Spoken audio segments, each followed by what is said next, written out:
সিলেটে উন্নয়নের পথে আরেকটি গুরুত্বপূর্ণ পদক্ষেপ। মাসুক বাজারের বাসিয়া খাল খনন কার্যক্রম উদ্বোধনের উদ্দেশ্যে গাড়িবহর নিয়ে রওনা হলেন প্রধানমন্ত্রী তারেক রহমান। তার সঙ্গে ছিলেন স্থানীয় নেতৃবৃন্দ ও প্রশাসনের ঊর্ধ্বতন কর্মকর্তারা। সড়ক জুড়ে দেখা যায় দীর্ঘ গাড়ির বহর, প্রধানমন্ত্রীর গাড়ির পেছনে পেছনে চলছেন দলীয় নেতারা। পুরো এলাকা জুড়ে তৈরি হয়েছে উৎসবমুখর পরিবেশ। রাস্তার দুই পাশে দাঁড়িয়ে থাকা সাধারণ মানুষ হাত নেড়ে স্বাগত জানান এই যাত্রাকে। বাসিয়া খাল খনন প্রকল্পটি দীর্ঘদিনের দাবি ছিল এলাকাবাসীর। বর্ষা মৌসুমে জলাবদ্ধতা, দুর্ভোগ আর যোগাযোগ ব্যবস্থার সমস্যায় ভুগছিলেন স্থানীয়রা। এই উদ্যোগের মাধ্যমে সেই সমস্যার স্থায়ী সমাধানের আশা করছেন সবাই। প্রধানমন্ত্রীর এই সফরকে ঘিরে নেওয়া হয়েছে ব্যাপক নিরাপত্তা ব্যবস্থা। আইনশৃঙ্খলা বাহিনীর সদস্যরা সড়কের বিভিন্ন গুরুত্বপূর্ণ পয়েন্টে দায়িত্ব পালন করছেন, যাতে পুরো কার্যক্রম নির্বিঘ্নে সম্পন্ন হয়।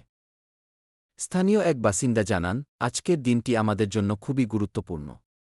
আমরা অনেক দিন ধরে এই খাল খননের অপেক্ষায় ছিলাম। বিশেষজ্ঞরা মনে করছেন, বাসিয়া খাল খনন সম্পন্ন হলে পানি নিষ্কাশন ব্যবস্থার উন্নতি ঘটবে, কমে যাবে জলাবদ্ধতা এবং এলাকার কৃষি ও অর্থনীতিতে ইতিবাচক প্রভাব পড়বে। এখন সবার দৃষ্টি উদ্বোধনের পর দ্রুত কাজ শুরু এবং নির্ধারিত সময়ের মধ্যে প্রকল্প বাস্তবায়নের দিকে। এই যাত্রা শুধু একটি উদ্বোধনের নয়, এটি উন্নয়ন আর আশার পথে এগিয়ে যাওয়ার প্রতীক।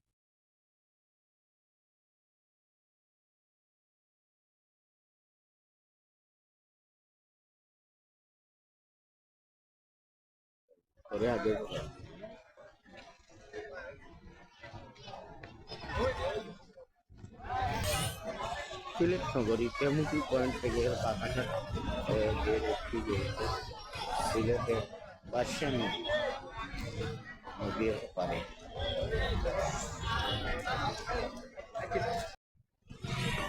আসসালামু আলাইকুম প্রিয় দর্শক, আপনাদেরকে সরাসরি লাইভে যুক্ত হলাম সিলেট নগর বার্তা 24 থেকে। আপনাদেরকে সরাসরি যুক্ত হলাম। আপনারা দেখুন তারেক জিয়া আগমন উপলক্ষে সিলেট টেমুকি পয়েন্টে মানুষের সমাবেশ।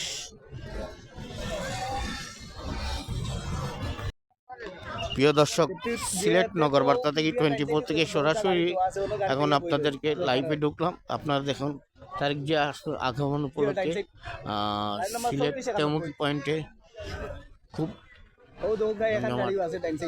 ভিড় চলতেছে।